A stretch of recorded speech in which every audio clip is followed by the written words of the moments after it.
Mesdames, Messieurs, bonjour. Bienvenue à Repères de mémoire. Notre émission aujourd'hui se propose de faire un survol de l'évolution des arts et de la culture à Drummondville, surtout au 20e siècle.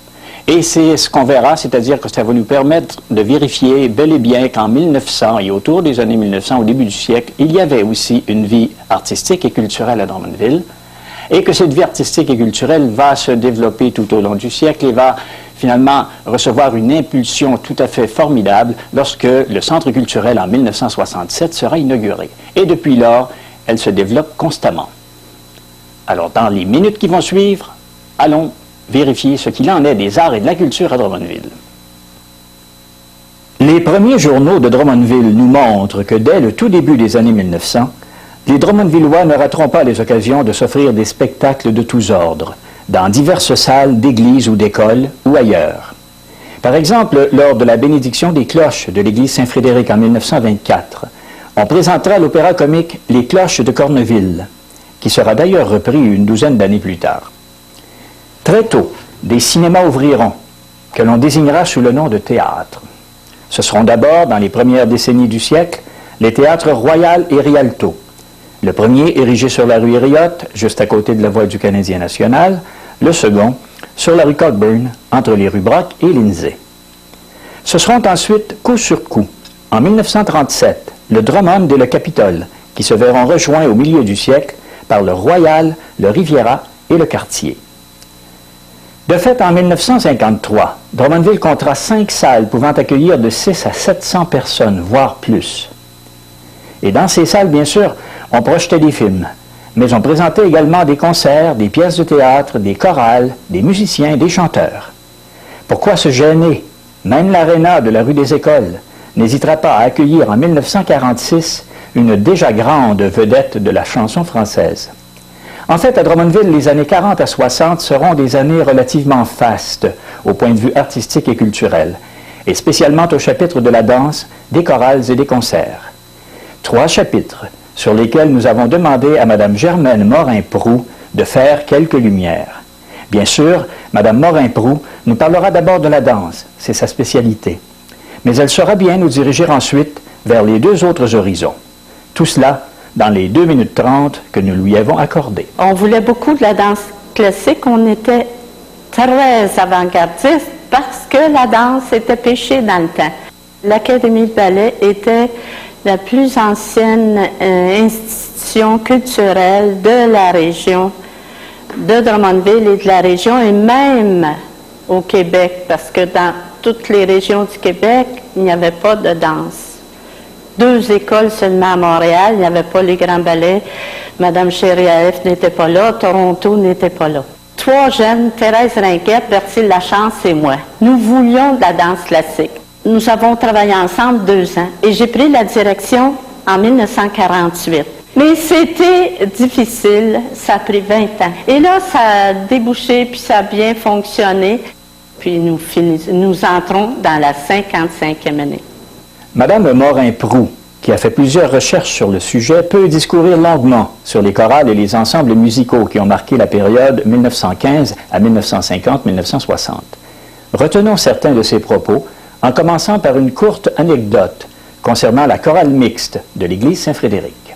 Nous n'avions pas le droit de chanter les 2 chorales mixtes. C'était défendu par l'Église. En 1954, on a eu la permission de chanter ensemble. Quand je suis arrivée, il y avait la chorale Rose et Bleu, la Société artistique des chanteurs de Drummondville, la maniganterie de Gaston Monplaisir, les Francs chanteurs. Mais je voudrais parler aussi d'ensembles musicaux importants qu'il y a eu. La fanfare de Drummondville.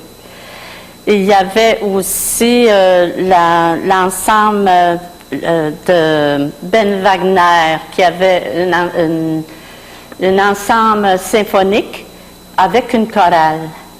Il y a eu aussi l'orchestre à cordes de M. Halsey et de Mme Halsey, pianiste. Madame Morin-Proux est aussi à l'origine de l'établissement à Drummondville d'une section de la Société des concerts. On a consulté de Canadian Concerts and Artists. On pouvait avoir des artistes, des grands artistes, de partout à travers le monde. Et ça a duré 15 ans. Les jeunesses musicales ont continué qu'est-ce que la Société des concerts avait commencé.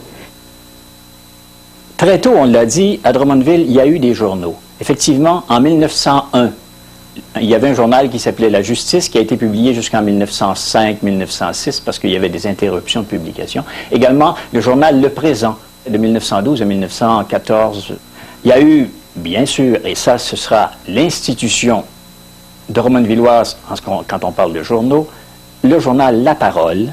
Il y aura également un concurrent, l'Homme Libre, qui apparaîtra quelques années plus tard, mais qui, lui, ne durera pas finalement très longtemps.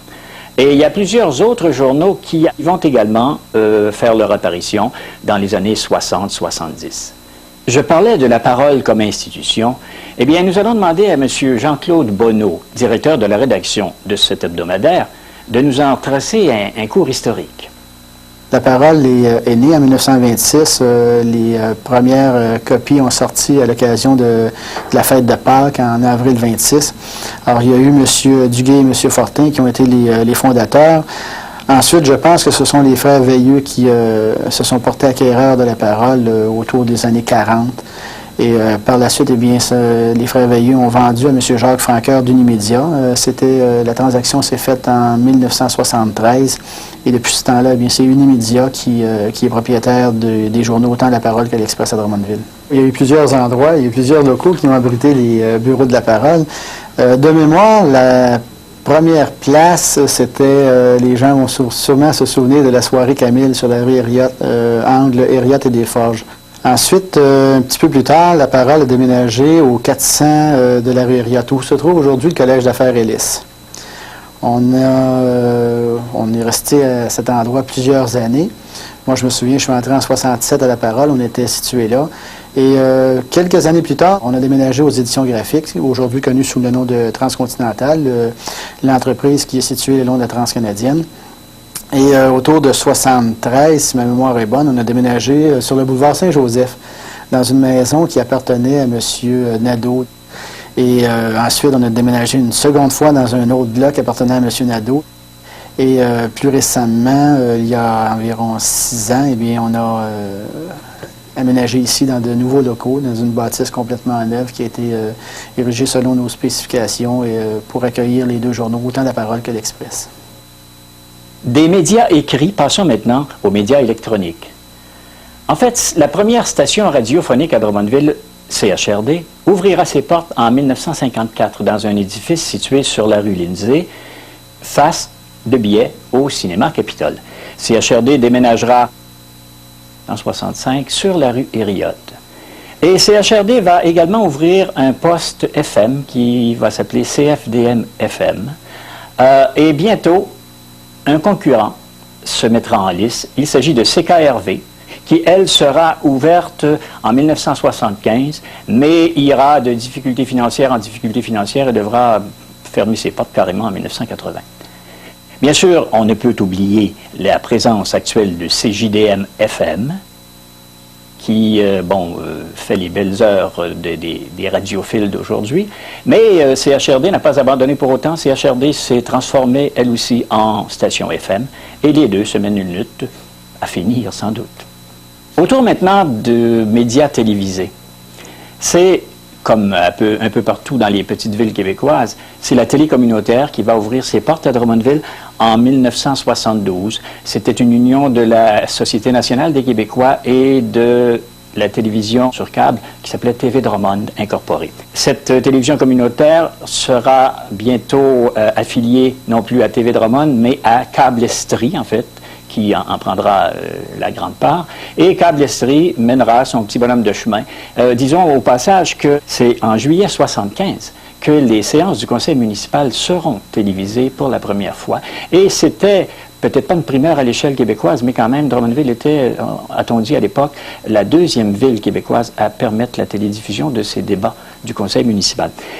Donc, je disais que TVCD va poursuivre sa carrière avec Câble-Estrie. Câble-Estrie qui, on le sait, sera acheté par Cogeco par la suite. Et aujourd'hui, eh bien, le canal communautaire, où on le retrouve au Canal 3 sur le câble. Nous avons mentionné à quelques reprises en cours d'émission que 1967 va être une année charnière dans le domaine des arts et de la culture à Drummondville. C'est en fait la construction et l'inauguration, l'ouverture officielle du Centre culturel de Drummondville. Ce centre culturel va, après coup, avoir tellement d'importance dans la vie des arts et de la culture que nous allons lui consacrer plusieurs minutes. Et pour ça, nous allons rencontrer son directeur, M. Roland Janel. Oui, cette idée-là, en fin de compte, de l'existence même d'un centre culturel ici, a commencé à germer dans les années 60-63. Et on se souvient à ce moment-là, à l'époque, en 64, d'une première présentation d'un pavillon des arts au Parc Audiat, qui avait été évalué à ce moment-là autour de 150 000 $. On refait d'autres plans par la suite pour y donner un petit peu plus d'ampleur. Et à partir de là, ça devient le projet, non pas seulement d'un pavillon des arts, mais aussi d'une salle de concert. Et finalement, on a un beau projet qui est de l'ordre de 800 quelques mille $, et ça ne fait pas l'affaire de tout le monde. Et là, il y a vraiment contestation. C'est la ligne des propriétaires, en fait, de l'époque qui s'objectait un peu plus. Et finalement, on réussit à construire le centre culturel qui a coûté, au bas mot, 650 000 $, avec des octrois venant du gouvernement fédéral de l'ordre de 300 000 $, du provincial également, de la ville. Et somme toute, c'est un projet qui, aujourd'hui, si on reconstruisait ce centre culturel-là, ça coûterait plusieurs millions de dollars. Alors moi, c'est chapeau à ces gens-là qui ont su voir l'avenir, qui ont su comprendre l'importance d'un équipement comme celui-là. Et on sait, Dieu sait aujourd'hui que l'industrie culturelle, parce qu'on parle maintenant d'industrie culturelle, est devenu un jalon important de l'industrie à Drummondville et aussi à travers tout le Québec aussi. Lors de son ouverture, le centre culturel avait une capacité de 736 places. À la faveur de divers travaux d'agrandissement par l'intérieur, c'est-à-dire de rétrécissement entre les rangées, d'allongement des rangées lorsqu'on construira les foyers latéraux, le centre culturel portera sa capacité à près de 1000 sièges et aura surtout, et ça fait actuellement sa fierté, aura surtout une loge pour 10 personnes qui, d'après son directeur, est unique au Québec dans des salles de spectacle. D'autre part, parallèlement à la transformation physique que l'on effectuait, on procédait à des changements dans la structure administrative du centre culturel. Oui, au départ, il faut parler de l'organisation du centre culturel à l'époque, qui était régie par une régie, la régie du centre culturel, et qui a engagé son premier directeur, qui était M. Pierre Gobeil, un comédien connu, bien connu. Et ça, c'est en 67. En janvier 67, on a pu présenter le premier spectacle ici, qui était un concert classique. À Pierre Gobeil a succédé Pierre Parent, Hector Ledoux. Pierre, par la suite, a parti sa compagnie des Productions Pierre. Et à Hector Ledoux, à ce moment-là, la ville a municipalisé le centre culturel, c'est-à-dire qu'elle l'a pris a pris l'administration sous le service de loisirs. Le service, à ce moment-là, a créé la régie des activités culturelles, et qui était dirigée par M. Claude Boucher, qui dirigeait le service de loisirs et qui a dirigé temporairement ici aussi le centre culturel, jusqu'à l'embauche de M. Michel Trudel. Et Michel, c'est un personnage connu qui a fait l'histoire culturelle à Drummondville. Michel a été un petit peu celui qui a vraiment lancé le centre culturel au niveau de l'activité pratiquée au centre culturel par la création de ces fameux modules, ces modules culturels qui étaient au nombre de 7. En fait, à mon arrivée en 70, je profitais de l'apogée de la Révolution tranquille, qui a consisté a priori à démocratiser la santé, démocratiser l'enseignement, c'est-à-dire donner l'accessibilité générale à tout le monde. Et en culture, ce n'était pas encore fait. Enfin, je me disais, dans cette lancée-là, on pourrait y parvenir.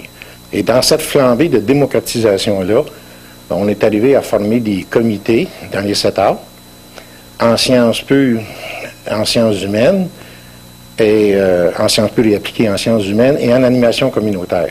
Et ça s'est fait graduellement, là. Et ces comités-là administraient un fonds qui leur était dédié, et on prenait l'argent de la diffusion des professionnels pour servir à ces comités-là. Et leur rôle, ça a été de regrouper des gens. Au début, c'était la danse. Et après ça a suivi la musique, parce qu'il y avait déjà des bons compositeurs. Et ils se sont regroupés, ils se sont donné des moyens pour travailler ensemble, s'entraider. Il y a eu le théâtre. On a eu jusqu'à 17 troupes de théâtre qui s'exprimaient, tant du collégial que du municipal ou de monsieur tout le monde, et des professionnels inclus dans ça. Après ça, les arts plastiques, l'environnement, le design, les arts audiovisuels, etc. Avec des gens qui étaient dans ces comités-là, on parvenait à trouver des mécaniques pour diffuser notre propre produit émanant de ces comités-là. Tant professionnels que semi-professionnels que débutants.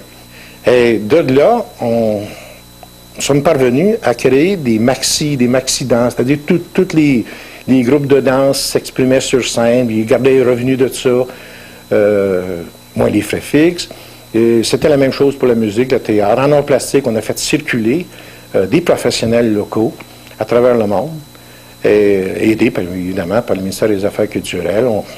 On a réussi à avoir un centre d'art, un centre de diffusion des arts audiovisuels, et c'était même dans toute la ligne. Maintenant, c'est les gens qui ont appris à se prendre en main. Mais les gens ont appris à travailler ensemble.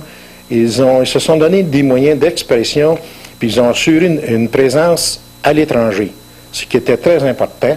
Donc, quand vous faites un festival mondial de folklore, c'est que vous avez déjà des arrières.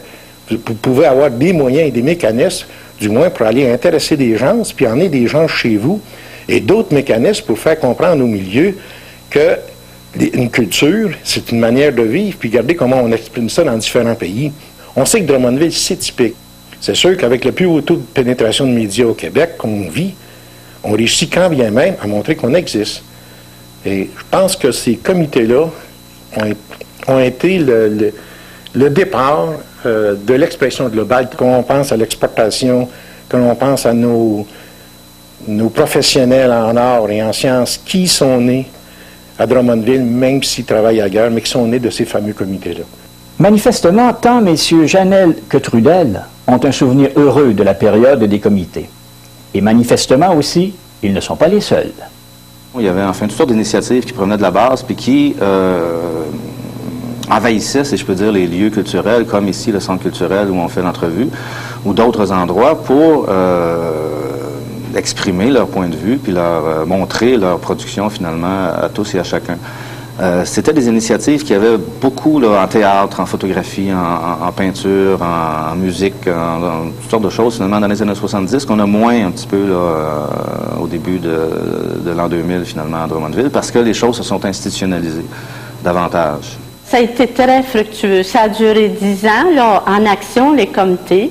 Et aussi, la Guide des artistes sort de ça et a donné naissance aux résidents du centre culturel, là, comme moi, la Portée des Sons, l'École de diction langue d'art, Makina. Suite à ces comités-là, Michel a décidé, avec à ce moment-là, la participation du Carrefour socio-culturel, parce qu'il y avait aussi, c'est une étape importante aussi, en 1975, la création du Carrefour socio-culturel, qui était une concertation avec la Commission scolaire régionale, le service d'éducation aux adultes et le service des loisirs via sa régie des activités culturelles à la création d'une corporation privée en but non lucratif qui avait pour mandat, au départ, d'offrir des ateliers culturels à la population.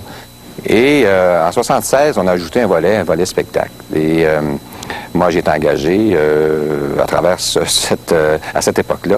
En 1987, il y a eu la formation, la création de la Corporation du Centre culturel qui regroupait toutes les activités à l'intérieur sur une corporation, c'est-à-dire autant les activités aquatiques, la galerie d'art, le secteur de la diffusion des spectacles également.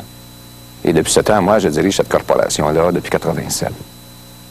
La galerie d'art que vient de mentionner M. Janel est aujourd'hui sous la direction de M. Normand Blanchette, que nous sommes allés rencontrer. Les premiers tableaux qui ont été exposés ici au Centre culturel, c'était en 1969 qu'on a commencé à exposer. C'était dans les foyers du rez-de-chaussée. Mais on dit les foyers maintenant parce que depuis 1985, on a agrandi sur les côtés. Mais avant, c'était juste la section centrale, le foyer principal qui servait de principal endroit où on exposait des tableaux. Avant ça, c'était essentiellement la mezzanine de la Caisse populaire Saint-Frédéric de Drummondville qui s'occupait de présenter des expositions importantes. Puis, avec une entente avec le Centre culturel en 1969, on a commencé à tenir des expositions. La galerie a été inaugurée en 1978. On a continué à tenir des expositions dans le foyer central, puis dans les foyers latéraux aussi. On a déjà plus de 250 000 visiteurs qui sont venus, tout près de je ne les ai pas comptées, mais là, on doit approcher des 200 expositions, surtout si on compte celles qui ont été tenues dans les foyers. On a parlé d'institutionnalisation de la culture. En fait, le gouvernement du Québec aura une politique pour justement inciter le développement des arts. La politique du 1% qu'on appelle, où 1% du coût de la construction d'un édifice doit être consacré à une création artistique. Plusieurs œuvres d'art publiques, sculptures, fresques ou autres, que l'on retrouve depuis, un peu partout à travers la ville, sont pour plusieurs le résultat de l'application de cette politique incitative. Madame Solange Lebel, une enseignante en histoire de l'art, nous a guidés à travers la ville pour nous faire mieux connaître ses œuvres. Faute de temps, pour rendre compte de tout ce périple, nous ne retiendrons que les œuvres respectives de Jordi Bonnet et de Pierre Tessier. Nous sommes face à une œuvre magistrale de Jordi Bonnet qui s'étale à peu près sur 8 mètres à 10 mètres. Alors, on sait que Jordi Bonnet est un auteur très célèbre et très connu à travers le monde et qu'il a exposé tantôt avec Jean-Paul Riopelle ou encore Salvatore Dali. C'est un auteur qui nous vient de Barcelone. Il a respecté les thèmes que l'on a dans les écoles secondaires, les thèmes d'enseignement et les matières qu'on y retrouve. Vous regardez en plein centre, vous pouvez voir tout en haut qu'il y a une croix illustrant l'enseignement de la catéchèse ou des sciences religieuses. À droite, il y a une main qui peut facilement illustrer l'enseignement de la biologie et juste en dessous, les matières proprement reliées aux sciences, soit la chimie d'un côté et les sciences physiques de l'autre. À gauche de l'œuvre, on voit tout en haut l'exposition des sciences naturelles et en bas, on couvre après, sous la symbolique d'une raquette, la notion du sport. Tout en bas, vous allez pouvoir voir la signature de Jordi Bonnet et juste au-dessus, il y a un cœur qui illustre un HB. On ne sait pas trop de qui ça parle. Ça fait partie de l'intimité et des secrets de Jordi Bonnet. Et ça rappelle aussi la notion du graffiti, qui est le dessin préféré du monde de l'adolescence. Nous sommes au Centre d'information documentaire Côme-Saint-Germain devant une œuvre qui porte le nom de Danse, qui est exécutée par Pierre Tessier. Ce sont 3 bronzes de grandeur nature qui oscillent ou pivotent sur une surface ronde qui pivote sur elle-même. Et cette sculpture est intégrée à un ensemble végétal au-dessus de laquelle il y a un immense puits de lumière. La raison pour laquelle on a installé à l'intérieur du Centre Côme-Saint-Germain ce plan qui est arborescent, c'est tout simplement pour que les gens puissent trouver une aire de repos, comme s'ils étaient à l'extérieur. Alors, ils ont conjugué dans cet endroit l'élément de la nature, qui est la verdure, l'élément de la lumière et la force et la puissance du bronze. C'est un endroit comme une oasis de paix, comme si on se trouvait à circuler dans un parc. Bien évidemment que lorsqu'on parle de développement de la culture à Drummondville, on ne peut passer à côté de l'édification du village québécois d'antan et également du festival de folklore. On en a parlé dans une émission précédente et on a rangé cela sous la rubrique tourisme. C'est qu'effectivement, la limite, elle est ténue, on est sur le fil du rasoir entre est-ce que c'est de la culture, est-ce que c'est du tourisme. Disons que ce sont les deux choses à la fois, et ce qui nous permet d'aller un peu plus loin dans la connaissance de ce qui a permis d'établir, effectivement, le village québécois d'antan ici à Drummondville.